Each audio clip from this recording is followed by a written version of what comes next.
आई, नको. मी तुमच्या पाया पडते, पण मला या लग्नासाठी भाग पाडू नका. माझं नुकतंच 18वं वर्ष लागलंय. मला अजून खूप शिकायचंय.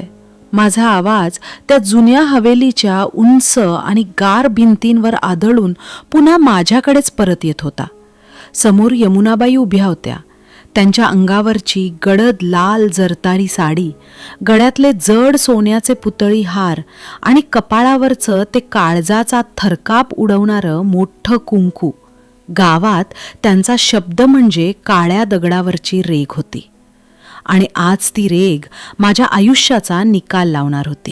त्यांनी सारीचा पदर रागानं आपल्या हाताभोवती गुंडाळला आणि त्यांचे डोळे निखाऱ्यासारखे लाल झाले.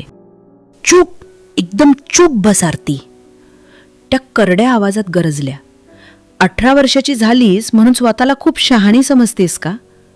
विसरलीस का तुझा बाप मेला तेव्हा तुझ्या सख्ख्या आईनं दुसरं घर वसवून तुला वाऱ्यावर सोडून दिलं? तुझ्या मामा मामींनी तुला आमच्या दारात का आणून सोडलं? कारण त्यांना तू ओझं वाटत होतीस. आज आम्ही तुला या घराची सून करतोय, तुला हक्काचं नाव देतोय, तर तुला आमचं ऐकावंच लागेल. हे लग्न होईल आणि याच हवेलीत होईल. मी रडत रडत जमिनीवर कोसळले. माझ्या डोळ्यासमोर माझं उद्ध्वस्त होणारं बालपण आणि ती अर्धवट सुटलेली कॉलेजची स्वप्न दिसत होती. 12वीचा निकाल लागून मला चांगले गुण मिळाले होते. मला वाटलं होतं की मी पुढे काहीतरी करेन. पण अनाथ असण्याचा शाप माझ्या प्रगतीच्या आड आला होता. इतक्यात खोलीच्या उंबरठ्यावर एक दीर्घ सावली पडली. मी साश्रू नयनांनी वर पाहिलं. तो मोहन होता, माझा होणारा पती. वयानं तो माझ्यापेक्षा तब्बल 14 वर्षांनी मोठा, म्हणजेच 32 वर्षांचा होता.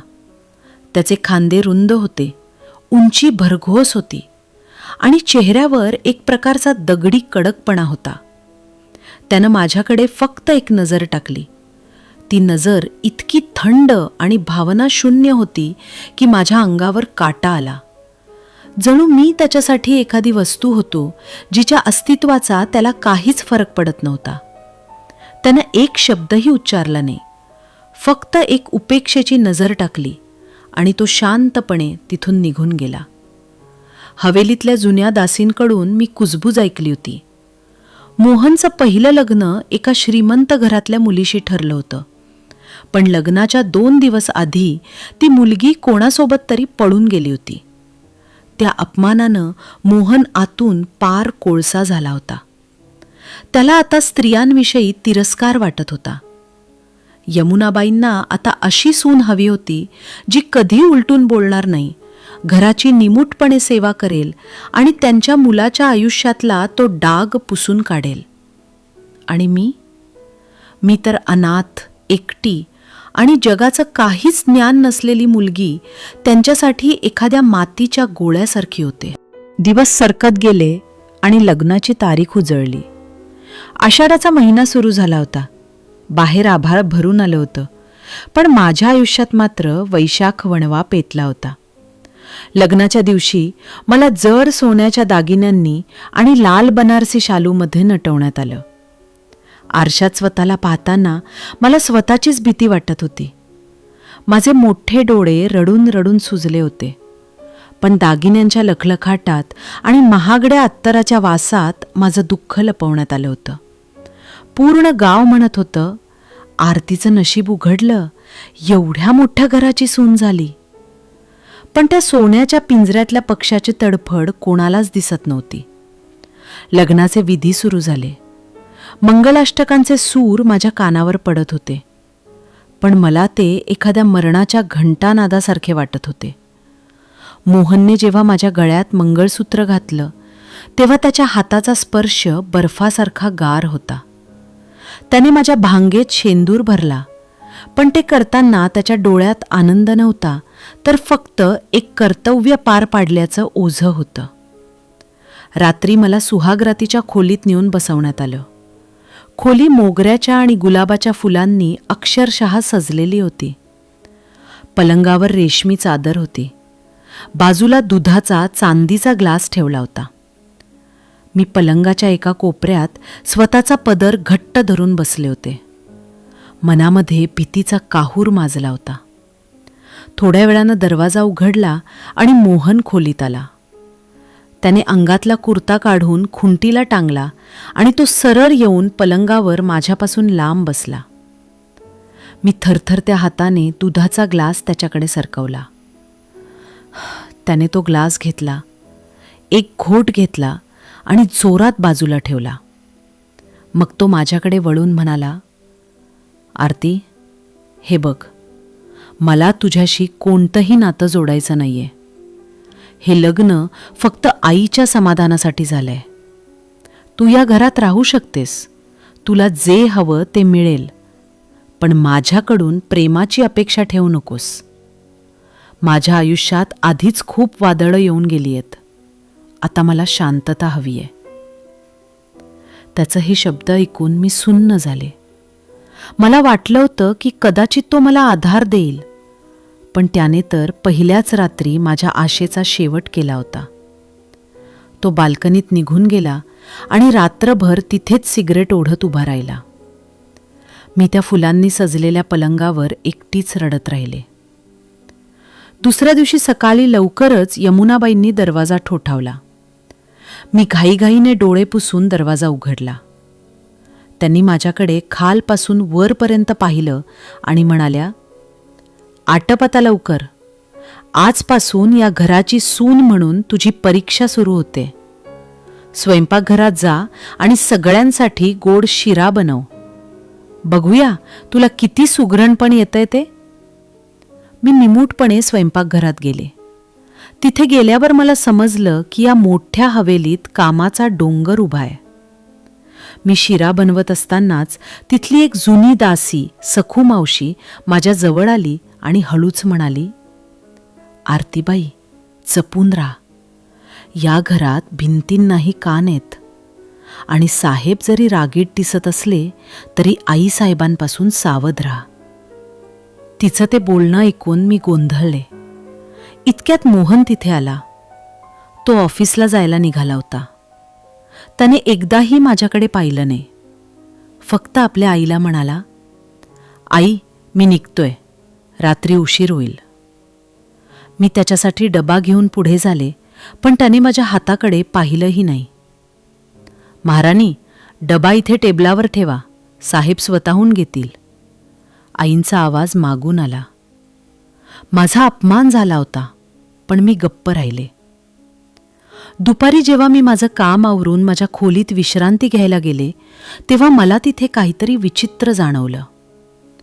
मोहनच्या कपाटातून काहीतरी पडल्याचा आवाज आला. मी जवळ जाऊन पाहिलं तर तिथे एक जुनी डायरी आणि एका मुलीचा फोटो होता. तो फोटो मोहनच्या त्या जुन्या होणाऱ्या पत्नीचा होता का? मी तो फोटो हातात घेणार इतक्यात पाठीमागून एक कठोर आवाज आला.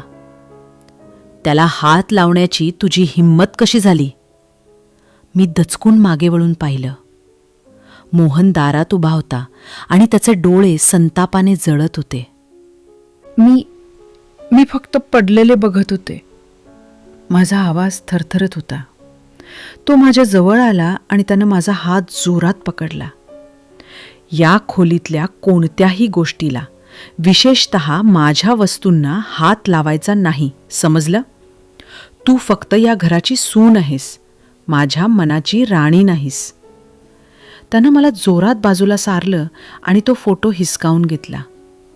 त्याच्या डोळ्यात मला दुःख आणि राग यांचे एक विचित्र मिश्रण दिसलं. मी तिथेच उभी राहून थरथरत होते. त्यानं मला पुन्हा एकदा माझ्या जागेची जाणीव करून दिली होती.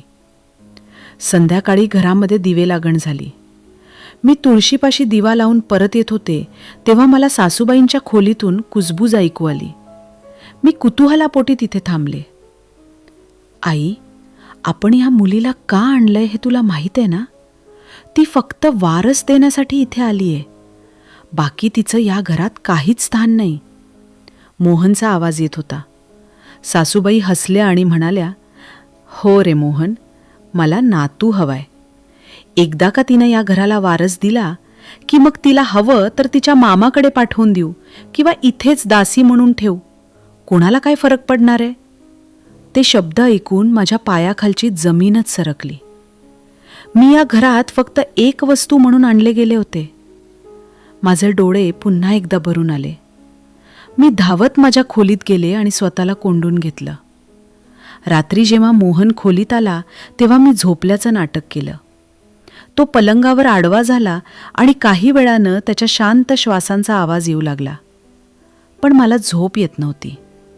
मी विचार करत होते, आरती, तुझं आयुष्य काय असंच संपणार का? तू फक्त एक वारस देण्याचं साधन आहेस का? पुढच्या काही दिवसात सासूबाईंचं वागणं बदलू लागलं. त्या माझ्याकडून दिवसभर खूप काम करून घ्यायच्या आणि रात्री मला जबरदस्तीनं मोहनच्या खोलीत पाठवायच्या.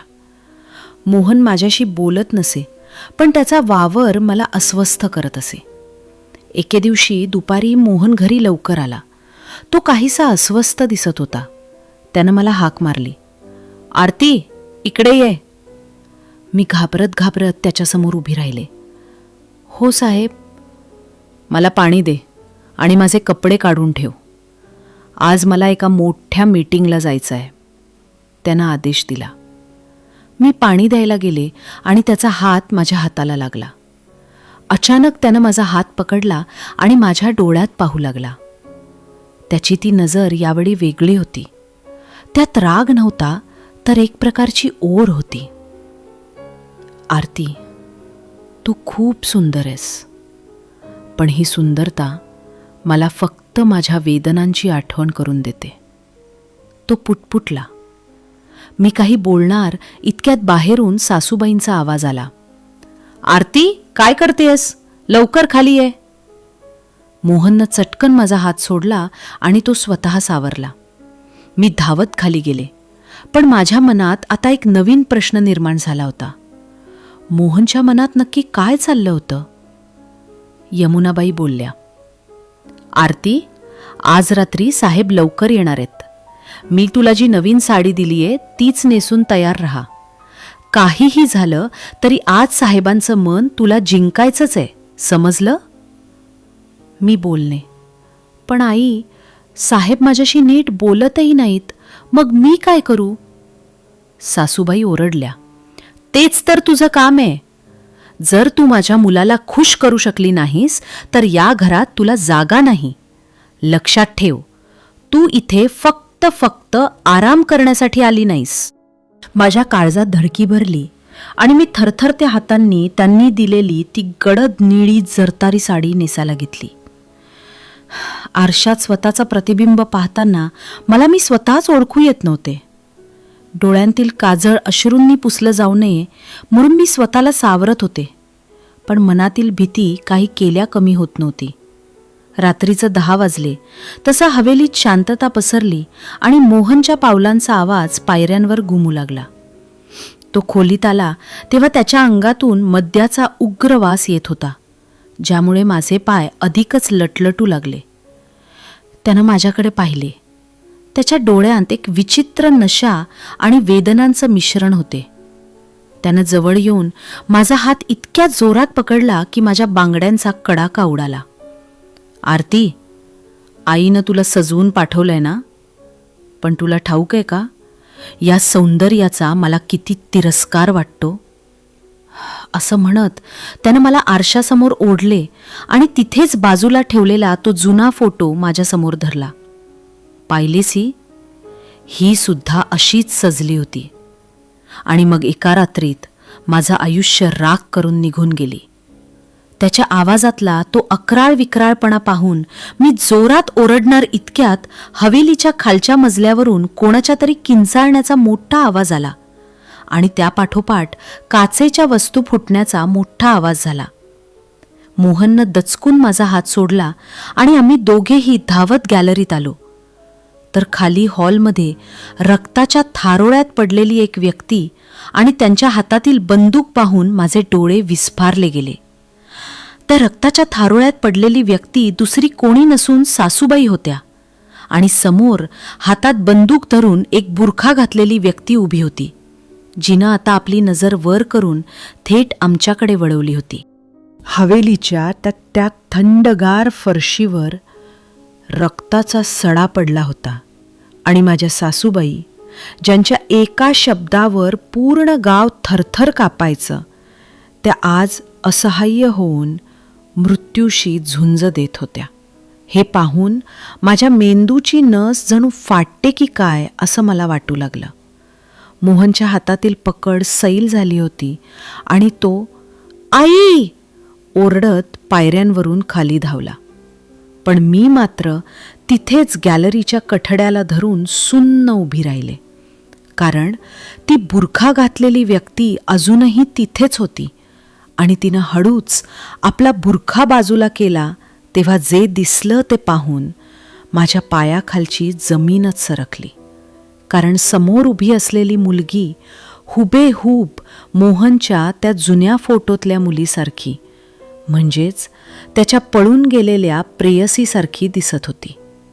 मोहन खाली पोचला आणि त्या मुलीला पाहून जणू त्याला विजेचा झटका बसला असावा तसा तो जागीच थबकला. त्याच्या चेहऱ्यावर भीती, पश्चात्ताप आणि प्रचंड राग असे संमिश्र भाव उमटले होते.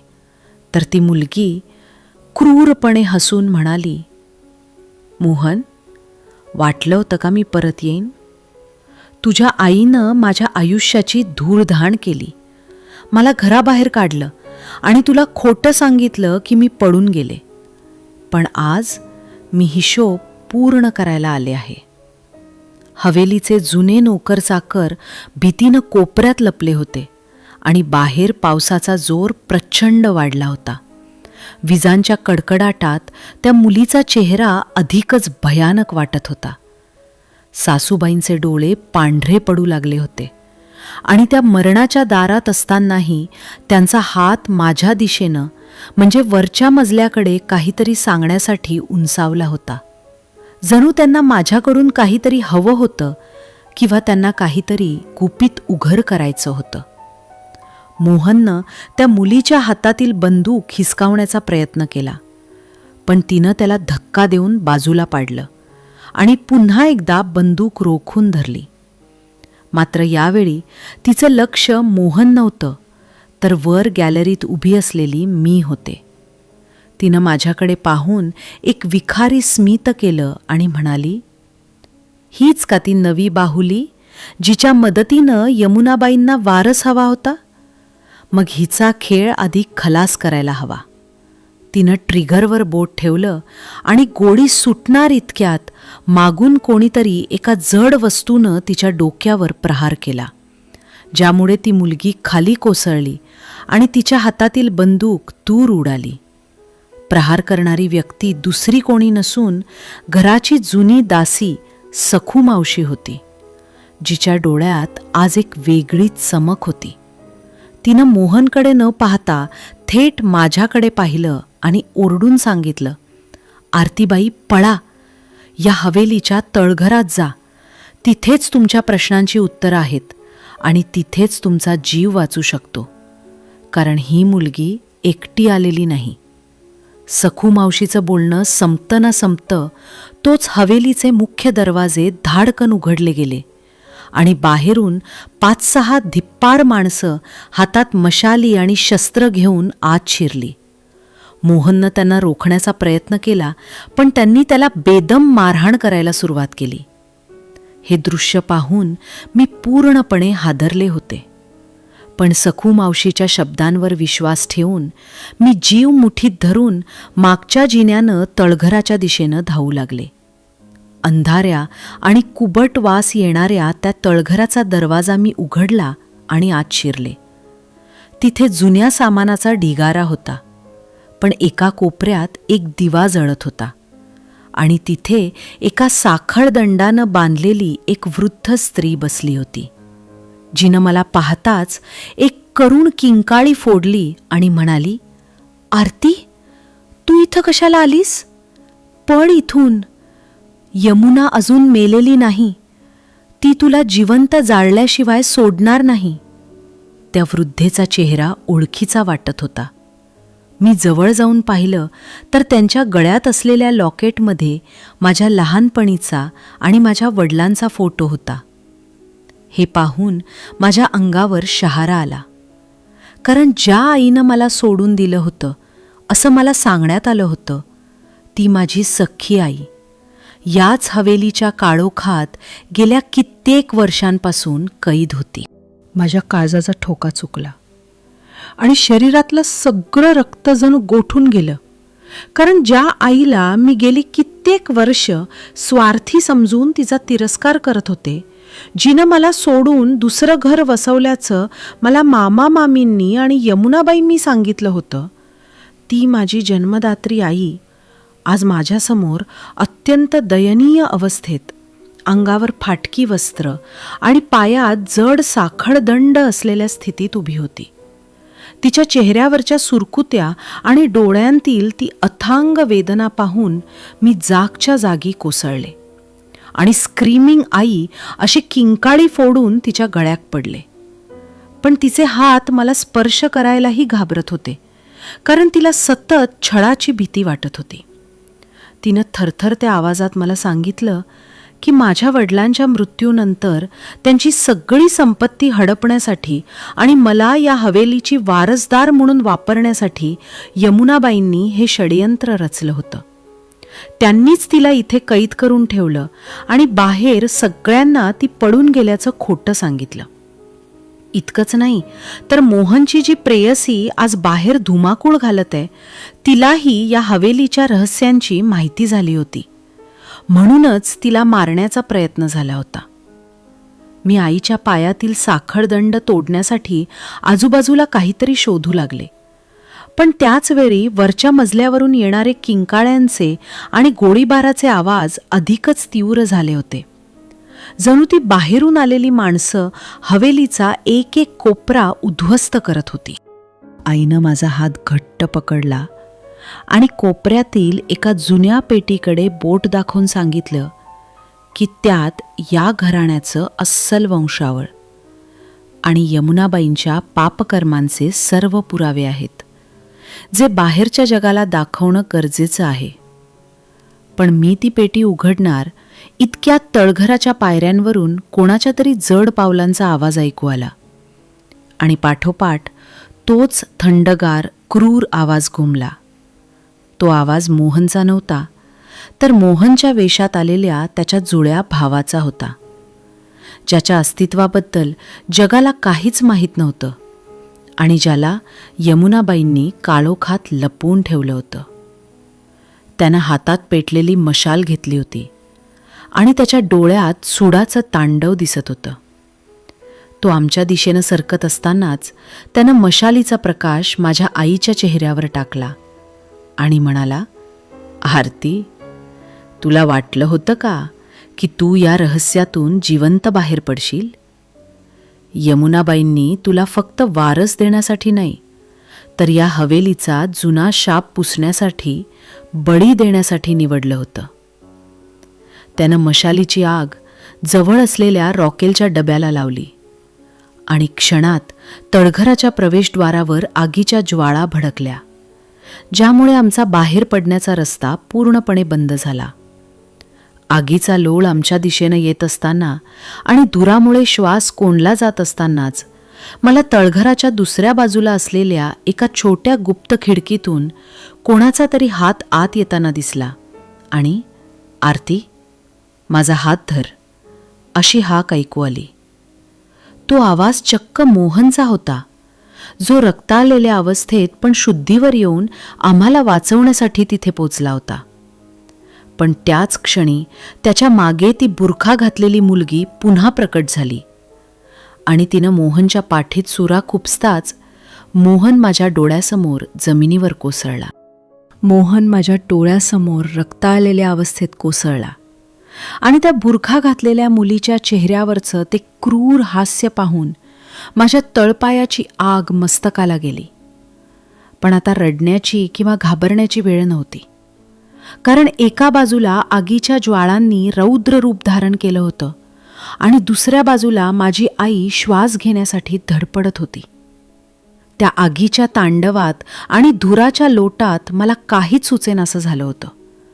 पण अचानक त्या गुप्त खिडकीतून जो हात आत आला होता त्यानं मला जोरात ओढलं आणि त्या हाताचा स्पर्श इतका ओळखीचा होता की मला क्षणात जाणीव झाली की हा दुसरा कोणी नसून माझा तो मित्र निखिल होता, जो शहरात शिकायला गेल्यापासून माझ्या संपर्कात नव्हता, पण माझ्या लग्नाची बातमी ऐकून छुप्या रीतीनं या हवेलीवर नजर ठेवून होता. निखिलनं खिडकीचे गंजलेले गज आपल्या ताकदीनं वाकवले आणि मला ओरडून सांगितलं की, आरती, आधी मावशींना बाहेर काढ, मी मोहनला सावरतो. मी जीवाचं रान करून आईच्या पायातील ते जड साखळदंड तिथल्याच एका लोखंडी पहारीनं तोडण्याचा प्रयत्न केला. आगीच्या ज्वाळा आता माझ्या साडीपर्यंत पोचत होत्या, पण आईला वाचवण्याच्या जिद्दीपुढे मला त्या जखमांची जाणीवही होत नव्हती. अखेर साखळदंड तुटला आणि मी आईला खिडकीच्या दिशेनं ढकललं. निखिलनं आईला सुरक्षित बाहेर खेचलं. पण आता प्रश्न होता तो गंभीर जखमी मोहनचा आणि त्या जुळ्या भावाचा, जो मशालीनं आम्हाला जिवंत जाळायला निघाला होता. तो विकृत जुळा भाऊ माझ्या दिशेनं धावला, पण त्याच वेळी मोहननं जमिनीवरून झेप घेत त्याचे पाय पकडले आणि त्याला मागे खेचलं. आरती, पळ, हीच वेळ आहे, पेटी घेऊन बाहेर पड. मोहनच्या आवाजातली ती आर्तता पाहून माझं काळीच फाटलं. मी ती रहस्यांची पेटी छातीशी कवटाळली आणि कसा बसा खिडकीतून बाहेर उडी मारली.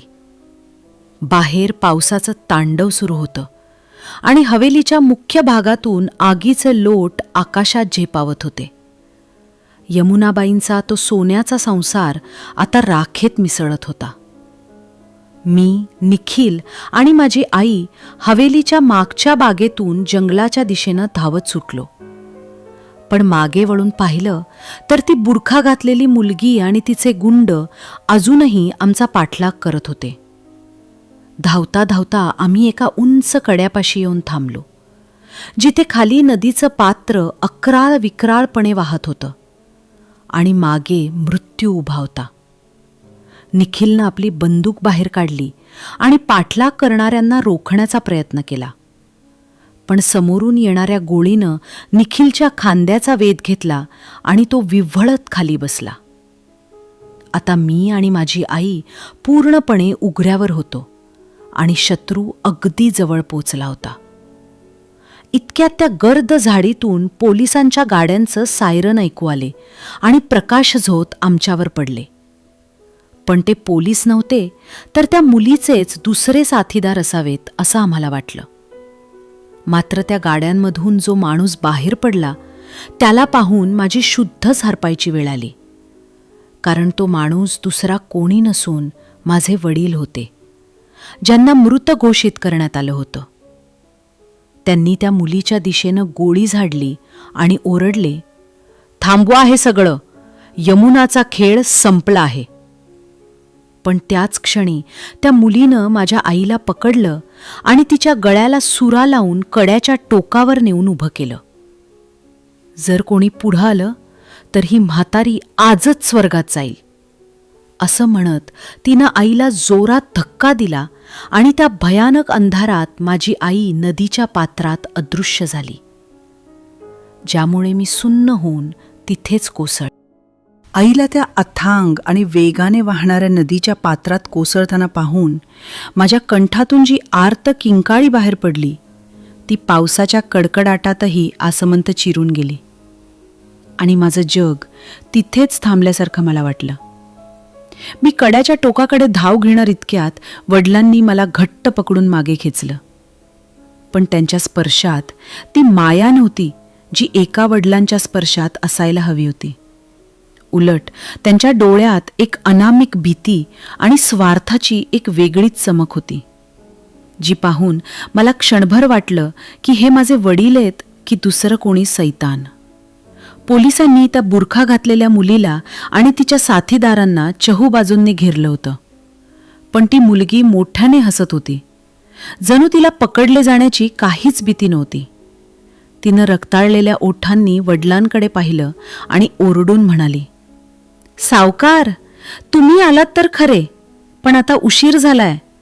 ज्या पुराव्यांसाठी तुम्ही तुमच्या बायकोला आणि पोरीला पणाला लावलं होतं ते पुरावे आता या हवेलीसोबत राख झालेत. वडिलांनी तिच्याकडे दुर्लक्ष करत माझ्या हातातील ती रहस्यांची पेटी हिसकावून घेण्याचा प्रयत्न केला. तेव्हाच मला जाणीव झाली की माझी आई ज्या नरक यातना सोसत होती त्याला फक्त यमुनाबाई जबाबदार नव्हत्या, तर माझे वडीलही या महाभयंकर कटाचे भागीदार होते. त्यांनी स्वतःच्या मृत्यूचं नाटक फक्त कर्जबाजारीपणातून वाचण्यासाठी आणि यमुनाबाईंच्या संपत्तीवर डल्ला मारण्यासाठी केलं होतं. मी ती पेटी छातीशी घट्ट कवटाळली आणि वडिलांना ढकलून मागे सारलं. तुम्ही माझे वडील असूच शकत नाही, तुम्ही तर आईच्या मृत्यूला कारणीभूत आहात, असं मी ओरडले आणि तिथून जखमी निखिलला सावरत जंगलाच्या दिशेनं धावण्याचा प्रयत्न केला. पण पावसानं जमिनीचा चिखल केला होता आणि प्रत्येक पाऊल जणू मृत्यूच्या खाईत ओढत होतं.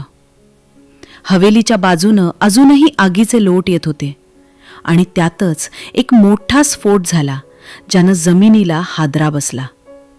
त्या धक्क्यानं मी आणि निखिल एका खोल खड्ड्यात पडलो, जिथे पडल्यानंतर मला जाणवलं की आम्ही एका गुप्त भुयाराच्या तोंडाशी आहोत, जे थेट नदीच्या किनाऱ्याकडे जात होतं. निखिल शुद्ध हरपत होता, त्याच्या खांद्यातून रक्त वाहत होतं, पण मी त्याला सोडलं नाही.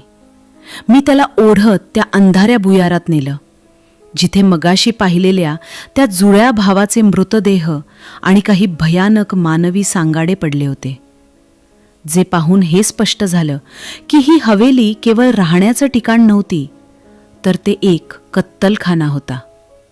भुयारातून बाहेर पडल्यावर समोर नदीचा किनारा लागला. तिथे पाण्याचा प्रवाह इतका जोरात होता की तिथे कोणी जिवंत राहणं अशक्य होतं. पण झाडाच्या एका फांदीला अडकलेली आईची साडी पाहून माझ्या आशा पुन्हा पल्लवित झाल्या. मी तिकडे धावले तर तिथे आई नव्हती, पण तिथे एक रक्तानं माखलेला कागद पडला होता, ज्यावर माझ्या नावानं एक संदेश लिहिला होता. संदेश वाचण्याआधीच मागून कोणाची तरी सावली पडली. मी मागे वळून पाहिलं तर समोर मोहन उभा होता. त्याच्या अंगावरचे कपडे जळाले होते, चेहरा रक्तानं माखला होता, पण त्याच्या हातात तीच बंदूक होती जी मगाशी त्या मुलीकडे होती. त्यानं माझ्याकडे रोखलेली बंदूक खाली केली नाही आणि अतिशय थंड आवाजात म्हणाला, आरती, ती पेटी माझ्या हवाली कर. तुला आणि तुझ्या आईला या चक्रातून बाहेर पडायचं असेल तर हाच एक मार्ग आहे. कारण ज्याला तू तुझे वडील समजत आहेस तो खरा माणूस नाहीच.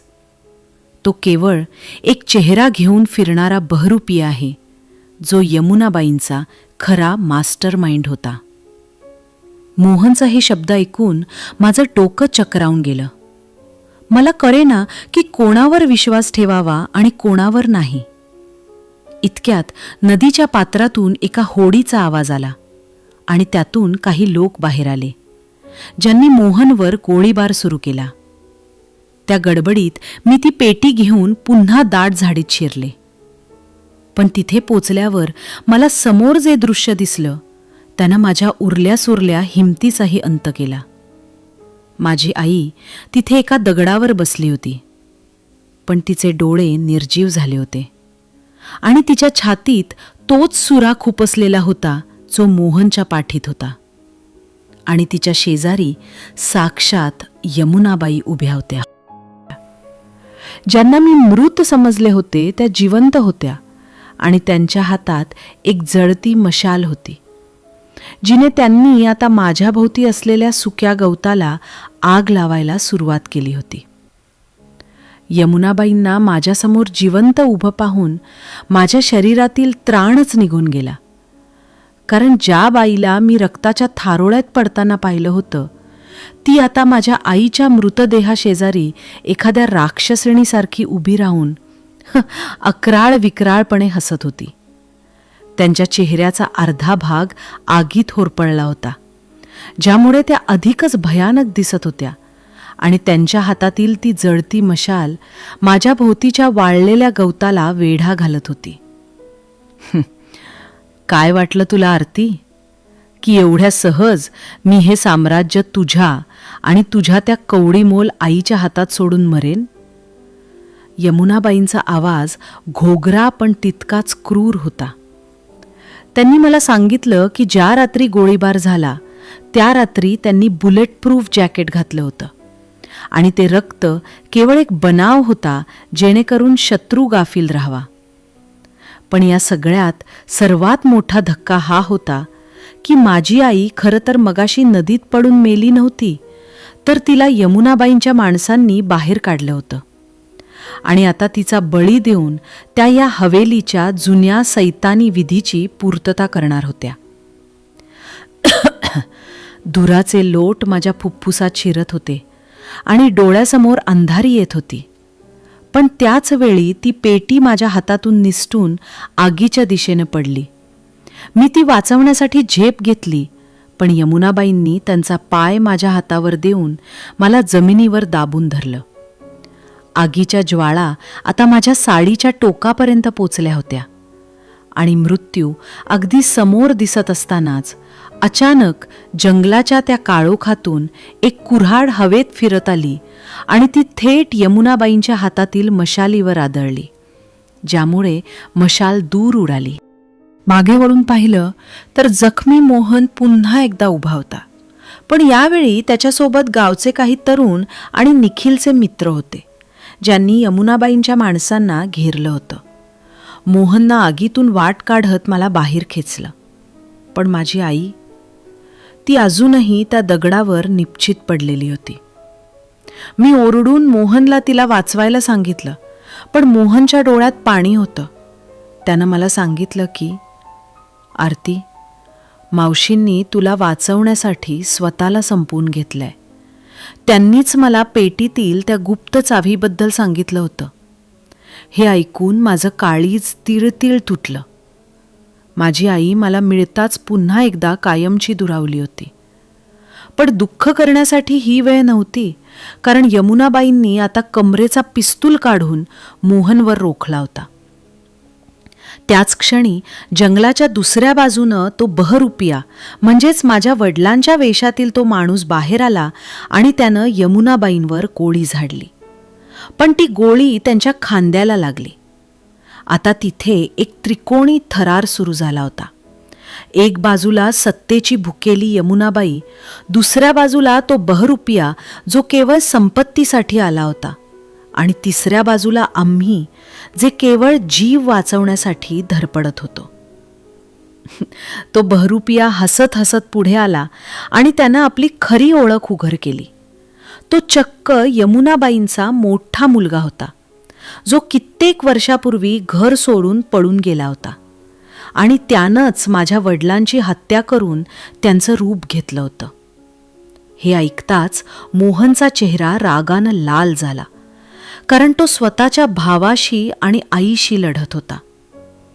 पावसाचा वेग इतका वाढला की त्या आगीचा जोर ओसरू लागला, पण संतापाची आग मात्र वाढतच होती. त्या बहरूपियानं पेटी उचलली आणि पळून जाण्याचा प्रयत्न केला, पण मोहननं त्याच्यावर झेप घेतली आणि ते दोघेही कड्याच्या अगदी टोकावर जाऊन एकमेकांशी भिडले. मी आईच्या मृतदेहाजवळ बसून रडत असतानाच मला जाणवलं की आईच्या हाताची बोटं हलत आहेत. ती मेली नव्हती. तिनं शेवटची ताकद एकवटून माझ्या कानात कुजबुजलं, आरती, पेटीच्या खालच्या भागात एक विषारी सुई आहे. ती उघडणाऱ्याला संपवून टाकेल. आणि त्याच क्षणी त्या बहरूपियानं पेटीचा तो गुप्त कप्पा उघडला आणि एका किंकाळीसोबत तो कड्यावरून खाली कोसळला. यमुनाबाईंनी हे पाहताच मोठ्यानं ओरडून माझ्या दिशेनं धाव घेतली, पण त्यांचा पाय घसरला आणि त्या आपल्याच मुलासोबत त्या अथांग नदीच्या पात्रात गडप झाल्या. मात्र जाता जाता त्यांनी माझा हात इतक्या जोरात पकडला होता की मीही त्यांच्यासोबत ओढली जाणार होते. मी कड्याच्या टोकाला लटकत असताना मोहननं आपला रक्ताळलेला हात माझ्याकडे पुढे केला आणि अगदी शेवटच्या क्षणी मला मृत्यूच्या जबड्यातून बाहेर काढलं. आम्ही दोघंही पावसानं भिजलेल्या त्या जमिनीवर पडून होतो. हवेली आता पूर्णपणे जळून खाक झाली होती आणि त्यासोबतच त्या घराण्याचे सगळे शाप आणि पापही भस्म झाली होती. पण सूर्योदय होत असताना जेव्हा आम्ही नदीकडे पाहिलं तेव्हा तिथे एक पांढऱ्या कपड्यातील रहस्यमयी आकृती उभी होती, जी आम्हाला इशारा करत होती की खेळ अजून संपलेला नाही. सूर्याची पहिली किरणं जमिनीवर पडत होती, पण त्या प्रकाशातही मनावरचा अंधार कमी होत नव्हता. मी आणि मोहन कड्याच्या टोकावर बसून त्या पांढऱ्या कपड्यातील आकृतीकडे पाहत होतो, जी नदीच्या पलीकडच्या किनाऱ्यावर धुक्यात उभी होती. आणि तिने आपला हात वर करून आम्हाला जणू काहीतरी इशारा दिला होता. मोहनने जखमी अवस्थेत असूनही मला उठवलं आणि आम्ही हळूहळू आईकडे गेलो, जिचा श्वास आता स्थिर झाला होता, पण ती अजूनही अर्धवट बेशुद्ध होती. निखिल आणि त्याचे मित्र आता मदतीसाठी तिथे पोचले होते. त्यांनी आईला स्ट्रेचरवर टाकलं आणि आम्हाला सुरक्षित ठिकाणी हलवण्याची तयारी सुरू केली. पण माझ्या मनात ती पेटी आणि त्यातील कागदपत्रांबद्दलचा विचार सतत घोळत होता, जी पेटी आता मोहनच्या हातात होती. मोहनने ती पेटी उघडली आणि त्यातील खालचा गुप्त कप्पा काळजीपूर्वक काढला. तिथे एक जुनं हस्तलिखित आणि काही जमिनीची मूळ कागदपत्र होती, ज्यावर माझ्या वडिलांची सही होती. पण त्यासोबतच आणखी एक धक्कादायक सत्य समोर आलं की या सर्व प्रकरणाचा खरा सूत्रधार केवळ यमुनाबाई नव्हत्या, तर या गावातील तो सरपंच होता, जो आतापर्यंत आम्हाला मदत करत असल्याचं भासवत होता. मोहनने त्या कागदपत्रांकडे पाहिलं आणि मला सांगितलं की आरती, या कागदपत्रांनुसार तुझी आई ही या हवेलीची खरी वारसदार नाही, तर तू या गावच्या एका मोठ्या संस्थानाची शेवटची वारस आहेस आणि तुझ्या वडिलांची हत्या याच संपत्तीसाठी झाली होती. आम्ही जेव्हा गावाच्या दिशेनं निघालो तेव्हा वाटेत आम्हाला पुन्हा एकदा ती पांढऱ्या कपड्यातील आकृती दिसली. ती दुसरी कोणी नसून हवेलीतील ती जुनी दासी सखू मावशी होती, जिनं स्वतःचं रूप बदलून आम्हाला मदत केली होती. तिनं जवळ येऊन माझ्या हातात एक तावीज दिला आणि सांगितलं की बाळा, हवेली जळून खाक झाली तरी त्यातील सैतान अजून मेला नाहीये. सरपंचानं आता पोलिसांना हाताशी धरलंय आणि तो तुला वेडी ठरवून संपत्ती हडपण्याचा प्रयत्न करणार आहे. सरपंचाचे नाव ऐकताच माझे डोळे विस्फारले गेले, कारण तोच माणूस आता आम्हाला वाचवण्यासाठी गाडी घेऊन समोर उभा होता. मोहनने मला इशारा केला की आता शांत राहायचं आणि काहीही न घडल्यासारखं वागायचं. आम्ही सरपंचाच्या गाडीत बसलो, पण गाडी गावाच्या दवाखान्याकडे जाण्याऐवजी पुन्हा एकदा त्या जळलेल्या हवेलीच्या मागच्या निर्जन वाड्याकडे वळली. सरपंचाच्या चेहऱ्यावरचं ते मुखवटा आता उतरला होता आणि त्यानं खिशातून पिस्तूल काढून मोहनच्या डोक्याला लावलं. काय वाटलं मोहन? यमुना मेल्यावर सगळं साम्राज्य तुझ्या हातात येईल? ही पोरगी आणि ही पेटी आता माझे. सरपंचानं गर्जना केली, पण त्याच वेळी गाडीचा टायर जोरात फुटला आणि गाडी एका झाडावर जाऊन आदळली. धक्क्यानं सरपंच शुद्ध हरपला, पण मोहनने संधी साधून पेटी घेतली आणि मला घेऊन जंगलात पळायला सांगितलं. पळता पळता आम्ही एका जुन्या देवळापाशी पोचलो, जिथे आधीच पोलीस फौजफाटा तैनात होता. पण ते पोलीस सरपंचाचे नव्हते, तर खुद्द जिल्हा पोलीस अधीक्षकांचे होते, ज्यांना निखिलने गुप्तपणे कळवलं होतं. त्या जुन्या देवळाच्या आवारात उभं राहिल्यावर पावसाच्या थंड थेंबांनी माझ्या अंगातील थोडी दुगदुगी परत आणली. जिल्हा पोलीस अधीक्षकांनी सरपंचाला आणि त्याच्या गुंडांना चहूबाजूंनी वेढलं होतं, पण सरपंच इतका निर्लज्ज होता की गाडीतून बाहेर पडतानाही त्यानं रक्ताळलेला चेहरा पुसत हसून पाहिलं आणि म्हणाला, काय पुरावा आहे तुमच्याकडे? मी तर या मुलीला वाचवायला आलो होतो. हे ऐकून माझा संताप अनावर झाला आणि मी मोहनच्या हातातली ती पेटी हिसकावून थेट अधीक्षकांसमोर आदळली. पेटीच्या त्या गुप्त कप्प्यातून बाहेर आलेले ते रक्ताळलेले कागद वडिलांची मूळ डायरी आणि सरपंचानं यमुनाबाईंशी केलेल्या कराराचं दस्तऐवज जेव्हा उघड्यावर आले तेव्हा सरपंचाच्या चेहऱ्यावरची उरली सुरली लालीही उतरली.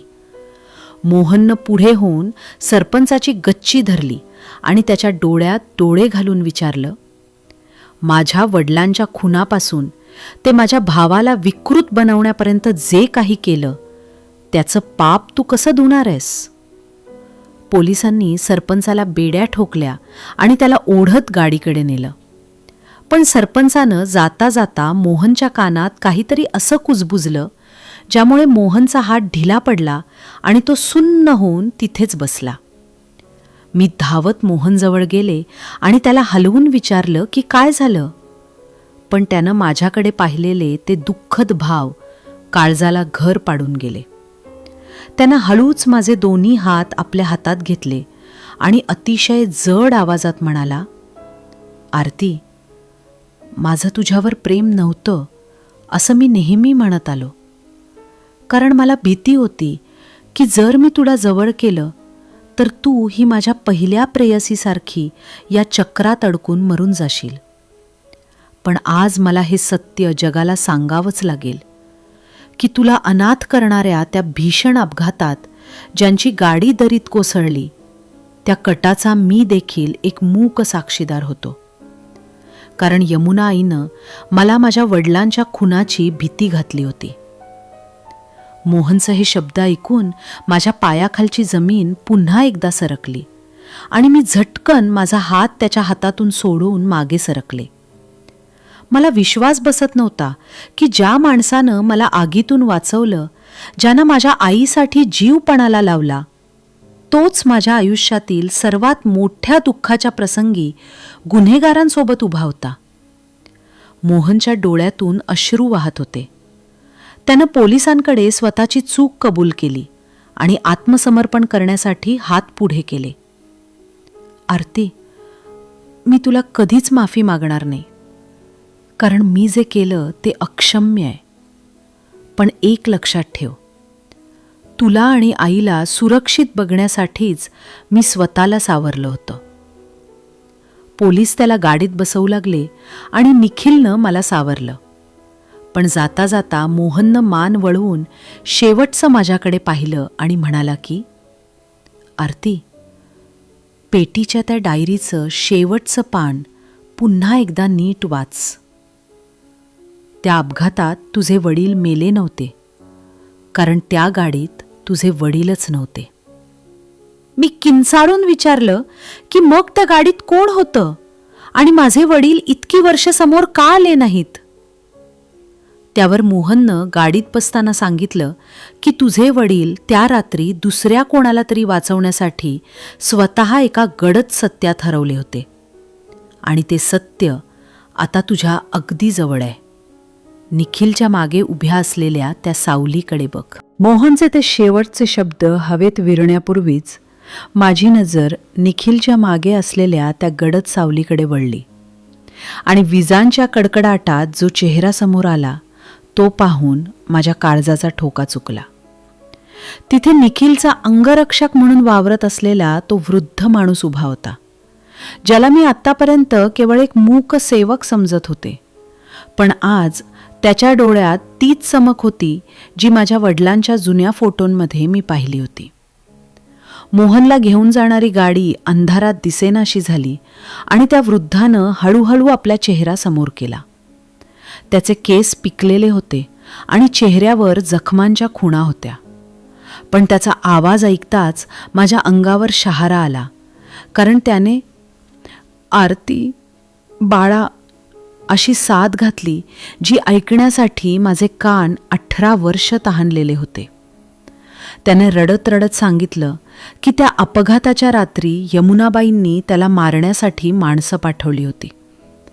पण गाडी दरीत कोसळण्यापूर्वीच एका अनोळखी माणसानं त्याला बाहेर ढकललं आणि स्वतः त्या गाडीसोबत दरीत गेला.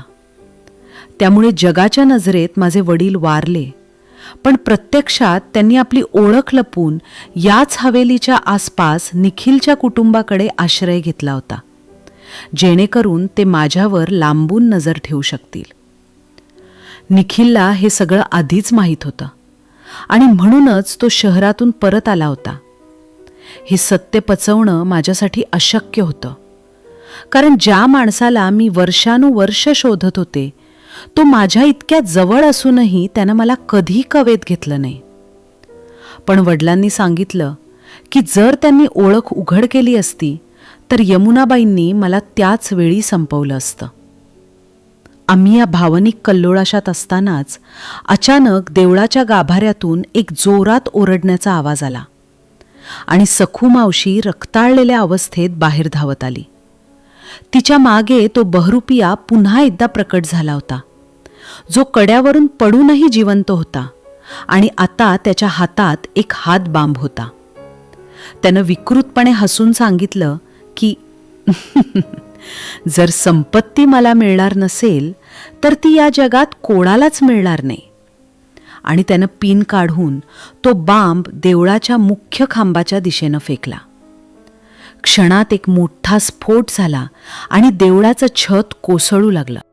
निखिलने माझ्या वडिलांना वाचवण्यासाठी उडी घेतली, पण त्या ढिगाऱ्याखाली ते दोघेही दबले गेले.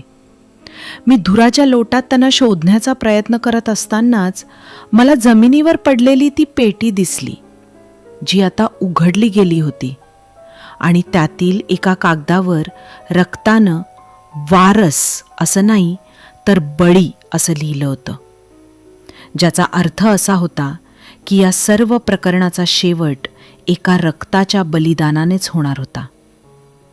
मी ढिगारा उपसण्याचा प्रयत्न करत असतानाच मागून एका थंड हातानं माझा खांदा पकडला आणि मी मागे वळून पाहिलं तर समोर यमुनाबाईंचा तो धाकटा मुलगा उभा होता, जो आत्तापर्यंत कुठेच नव्हता.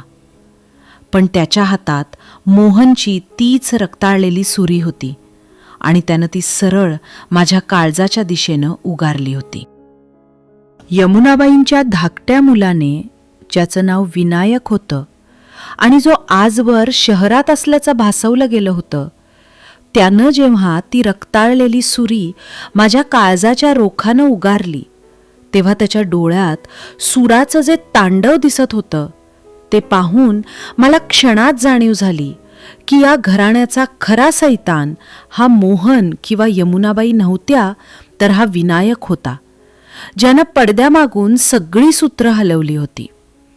त्यानं विकृत हसून मला सांगितलं की मोहनला अपघाताचा साक्षीदार बनवणं आणि आईला कैद करून ठेवणं हे सगळं त्यानंच आखलेलं षडयंत्र होतं, जेणेकरून तो एक दिवस मोठा होऊन या सगळ्या संपत्तीचा एकटा मालक बनेल. देवळाचं छत कोसळल्यामुळे झालेली धूर आणि धुराच्या लोटात माझा श्वास कोंडला जात होता. तरीही मी मागे सरकण्याचा प्रयत्न केला, पण माझा पाय ढिगाऱ्यात अडकला होता आणि विनायक माझ्या अगदी जवळ पोचला होता. त्यानं सुरी हवेत उगारली आणि म्हणाला, आरती, तुझं मरणच माझ्या सत्तेचा मार्ग मोकळा करेल. पण त्याच क्षणी ढिगाऱ्याखालून एक हात बाहेर आला आणि त्यानं विनायकचा पाय जोरात खेचला. तो दुसरा कोणी नसून माझा जखमी निखिल होता, ज्यानं स्वतःचा जीव धोक्यात घालून शेवटच्या क्षणी मला वाचवण्यासाठी आपली शक्ती एकवटली होती. विनायक जमिनीवर कोसळला आणि त्याच्या हातातील सुरी दूर उडाली. संधी मिळताच मी माझा पाय सोडवून घेतला आणि वडिलांना शोधण्यासाठी ढिगाऱ्याकडे धावले. तिथे माझे वडील रक्ताळलेल्या अवस्थेत पण जिवंत होते आणि त्यांनी मला खुणेनच सांगितलं की देवळाच्या मूर्तीच्या खाली एक गुप्त मार्ग आहे, जो सरळ गावाबाहेर जातो. मी आणि निखिलनं वडिलांना सावरलं आणि आम्ही त्या गुप्त मार्गाच्या दिशेनं सरकू लागलो. पण विनायक पुन्हा उठला होता आणि त्यानं आता पडलेली ती सुरी उचलून आमच्या दिशेनं धाव घेतली होती. देवळाच्या त्या काळोखात आणि पडझडीत आम्हा चौघांचा जो थरार सुरू झाला तो शब्दांच्या पलीकडचा होता. विनायकनं निखिलवर वार करण्याचा प्रयत्न केला, पण माझ्या वडिलांनी मध्ये पडून तो वार आपल्या हातावर झेलला आणि विनायकला जोरात धक्का देऊन मूर्तीच्या पाठीमागे असलेल्या खोल खंदकात ढकललं. विनायकच्या पडण्याचा आवाज आणि त्याच्या किंकाळीनं ते देवालय थरथरलं आणि उरले सुरले छतही कोसळायला लागलं. आम्ही कसाबसा तो गुप्त मार्ग पार करून बाहेर पडलो तेव्हा पाऊस थांबला होता आणि पूर्वेला तांबडं फुटलं होतं. पण बाहेर पाहिलं तर समोर पोलीस आणि गावकरी उभे होते, ज्यांच्या हातात मोहननं दिलेले ते पुरावे होते, ज्यामुळे आता सर्व काही स्पष्ट झालं होतं. मोहनला पोलिसांनी सोडून दिलं होतं कारण त्यानं दिलेली माहिती खरी ठरली होती. तो रडत माझ्याकडे आला आणि त्यानं माझ्या वडिलांचं पाय धरले. पण त्याच वेळी जंगलातून एक वेगळीच आरोळी ऐकू आली.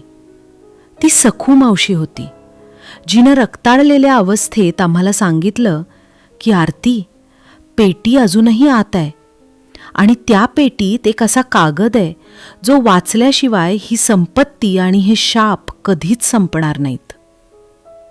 आम्ही मागे वळून पाहिलं तर ते देवालय आता पूर्णपणे कोसळून मातीचं ढिगारा झालं होतं आणि त्या ढिगाऱ्यातून एक निळा प्रकाश बाहेर पडत होता, जो पाहून गावकरी भीतीनं पळायला लागले. त्या पडलेल्या देवालयाच्या ढिगाऱ्यातून बाहेर पडणारा तो गूढ निळा प्रकाश जणू काळजाचा थरकाप उडवत होता. पण सखू मावशीच्या शब्दांनी माझ्या मनात भीतीपेक्षा कुतूहल अधिक निर्माण केलं होतं.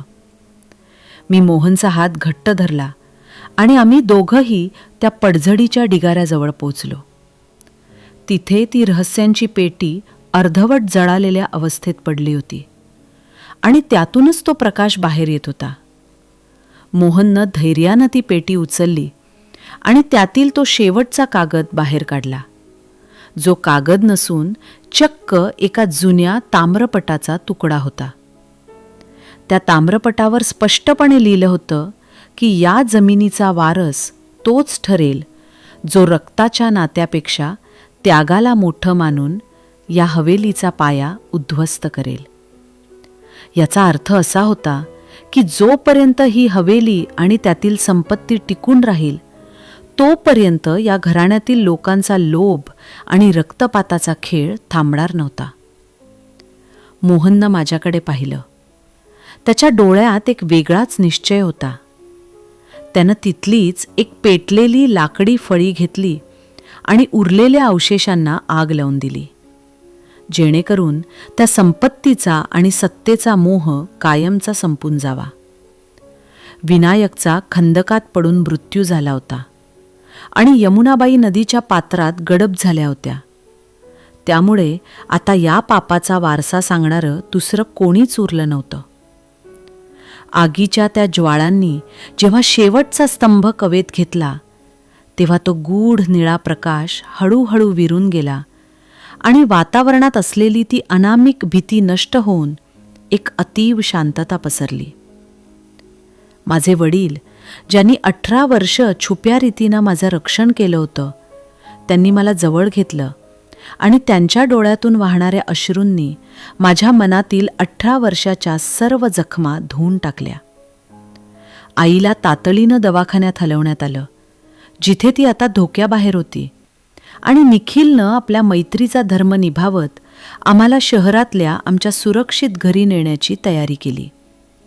मोहन मात्र तिथेच थांबला होता. त्यानं पोलिसांसमोर आपल्या भूतकाळातील सर्व चुकांची कबुली दिली आणि प्रायश्चित्त म्हणून त्यानं स्वतःला कायद्याच्या हवाली केलं. पण जाताना त्यानं माझ्याकडे बघून जे स्मित केलं त्यात आता कोणताही अपराधीपणा नव्हता, तर एक प्रकारची मुक्तता होती. त्यानं सांगितलं की आरती, तुला तुझं कुटुंब मिळालं हेच माझ्यासाठी सर्वात मोठं बक्षीस आहे. आता मी मुक्तपणे जगू शकेन. काही महिन्यानंतर जेव्हा सर्व प्रकरणं निवळली आणि गुन्हेगारांना शिक्षा झाली तेव्हा मी पुन्हा एकदा त्या गावाच्या वेशीवर गेले, जिथे आता ती काळोखी हवेली नव्हती, तर तिथे एक सुंदर शाळा उभी राहत होती, जी माझ्या वडिलांनी आपल्या संपत्तीचा विनियोग करून मुलांच्या भविष्यासाठी बांधली होती. मी आणि आईवडील आता एकत्र होतो. निखिल माझा खंबीर आधार बनला होता आणि मोहनच्या सुटकेची मी आता वाट पाहत होते. कारण मला माहीत होतं की मानवी चुकांपेक्षा क्षमा मोठी असते. सूर्यास्ताच्या त्या सोनेरी प्रकाशात जेव्हा मी त्या मोकळ्या मैदानात उभी राहिले, तेव्हा मला जाणवलं की 18 वर्षाच्या त्या रेशमी बेड्या आता कायमच्या तुटल्या आहेत आणि माझ्या आयुष्याचा खरा प्रवास आता कुठे सुरू झालाय.